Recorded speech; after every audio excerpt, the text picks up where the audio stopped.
नहीं, सब आवाज उठाने आएंगे। देखिए, मैं सब टीचर से रिक्वेस्ट कर सकता हूँ, क्योंकि जो कोचिंग के मालिक है वो तो नहीं आ पाएंगे, इतना समझ। यहाँ पे जो आवाज उठाने आएंगे वो मैक्सिमम टीचर ही आ पाएंगे, क्योंकि उन सबको तो डर है और वो खुद डर का धंधा ही कर रहे हैं। आवाज उठाने वालों की कोचिंग सील। और सोचिए, एक बात बताइए, कल लखनऊ में आग लगी या नहीं? क्या हुआ? 22 कोचिंग सील कर दी। उससे पहले आप क्या कर रहे थे? सोई हुई थी। और आप जब कोचिंग सील करते हो तो क्या लगता है कि आपने इनका नुकसान किया, इनकी कोचिंग थी? नहीं भाई, इनकी कोचिंग में जो 3000 बच्चा 40-40 हजार रुपए दे के बैठा, उसके भविष्य का क्या? आप फीस रिफंड करवा देते, उसकी कर देते कोचिंग से। यानी कट तो लास्ट में जनता का रहा है। ये तो न्यूज में दिखता है कि कोचिंग से, कोचिंग का क्या? वो तो फीस ले ली, वो तो कहते कि सरकार ने मना कर दिया। क्या करें, हम नहीं चला सकते। हर मोड़ पे सिर्फ विद्यार्थियों का हर एंगल से काटा जाए, कोई नहीं बोलेगा। यहाँ मिड डे मील में बच्चों के खाने में सांप निकल आ रहा है। कितने वीडियो आते हैं, वो मेरा दोस्त, वो मेरा देश जिसका डंका बज रहा है विश्व में, वहां एक बच्चा पानी में नमक डाल के रोटी खा रहा है। ये कहानी, जहां प्रदूषित हवा से लोग मर जा रहे हैं, जहां हर चीज नकली बिक रही है, लेकिन देश का डंका बज रहा है। कैसा डंका है साहब? कमाल का अमृत काल चल रहा है।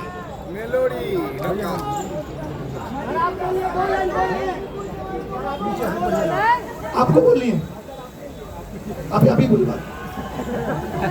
तो मैं आपसे जाते जाते 2-3 बातें कहना चाहता हूं। अगर हम और आप इस आवाज को बुलंद नहीं करें तो ये समझ लीजिए कि पिछले 5 साल में चीजें खराब हुई है ना, अगले 5 साल में और खराब हो जाएगी। और होगा क्या? सरकार बदल जाएगी। फिर कोई एक आदमी आएगा जो कहेगा इस देश का प्रधानमंत्री मां बोलने को तैयार नहीं है। फिर कोई आदमी आएगा कि पेपर लीक उद्योग चल रहा है। फिर कोई कहेगा इतना करप्शन हो गया, 2G हो गया, 3G हो गया, और फिर सरकार बदल जाएगी और ये लोग कमा के कहीं और शिफ्ट हो जाएंगे। बस तो हम सबको जागना है, हम सबको आवाज बुलंद करना। और ये सवाल, अगर आप, जरूरी नहीं है कि यहीं आए, अगर आप गांव में हैं तो मुखिया से पूछिए कॉलर पकड़ के, और अगर आप टाउन में हैं तो विधायक को पूछिए कॉलर पकड़ के, और अगर आप शहर में हैं तो अपने MP को पूछिए कॉलर पकड़ के कि जो तुमने वादे किए, जो तुम्हारी जिम्मेदारी थी, वो तुमने क्यों नहीं निभाई।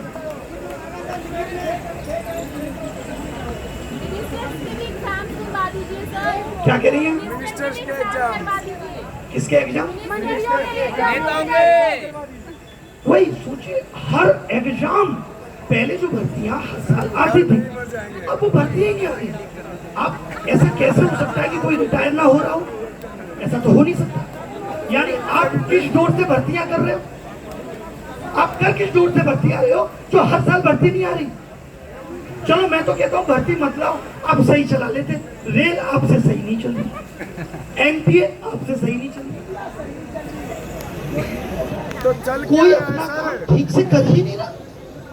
प्रधानमंत्री पढ़ा लिखा नहीं है, तो चलाएगा क्या? सोचिए, एक बच्चे का सेंटर आबू धाबी चला गया सर। ये क्या करे? इनका कहना था कि उसने भरा था। सर इंडिया में फिर चल एक क्या बात है? बताओ, ये कितनी बेवकूफी वाली बात है। जब हम सेंटर भरते हैं, हमने जब एग्जाम दिए तो सेंटर की लिस्ट आती है। ऐसा तो है नहीं कि कोई भर देगा। फिर तो एक बच्चा भर देता जो है सऊदी अरेबिया, या भर देता कोई मार्स पे डाल देता कोई सेंटर। सर पाकिस्तान रह गया, हो सकता था। तो ये भर कैसे गया? कितना अच्छा लॉजिक है। बच्चे ने भरा,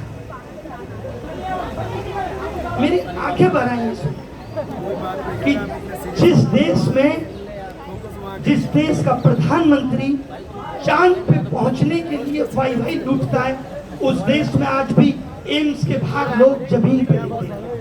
उस देश में आज भी देश की राजधानी के अंदर लोग जमीन पे लेते हैं। और हम चांद पे पहुंच गए, क्योंकि 75 साल है, अमृत काल चल।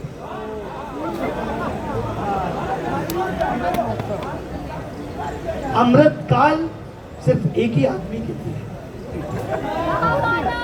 सिर्फ एक ही आदमी के लिए जो इस उम्र में भी एक भी अपनी इच्छा से कंप्रोमाइज करने को तैयार है। इस उम्र में भी जितना जिया जा सकता है मैं उतना जिया। किसने मना किया? आप जिए, आप ये जिम्मेदारी किसी और को दे दीजिए। अगर हम लोगों ने कोई जिम्मेदारी ली है, आज मैं शिक्षक हूं, मेरा काम पढ़ाना है, तो मैं उस काम को करते हुए और काम करूं तो अच्छा बाजूंगा। लेकिन मैं वही काम छोड़ दूं जिसकी जिम्मेदारी आपको दी थी। वो दिन दूर नहीं है जब देश के प्रधानमंत्री देश में सिर्फ चुनाव प्रचार के लिए आएंगे, आपको मालूम चलेगा।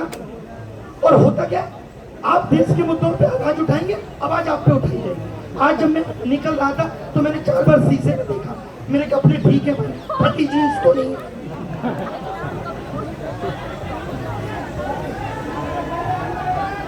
18 घंटे 24/7 18 घंटे काम करता।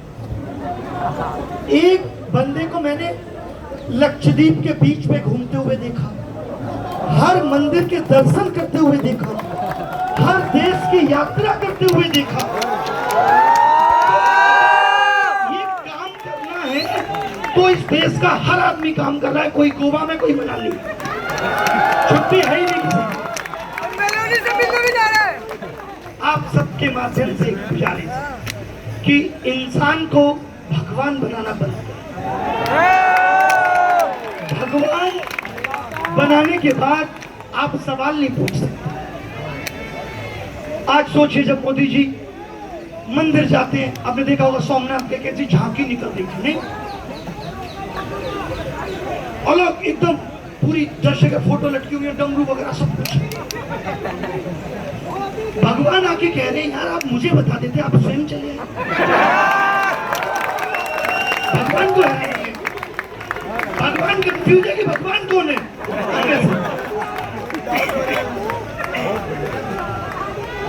देखिए, मैं फिर से कहना चाहता हूं कि हमने भगवान राम से विनम्रता भी सीखी है और हमने उनको अधर्म का नाश करते हुए किस तरीके से रावण को मिटा दिया।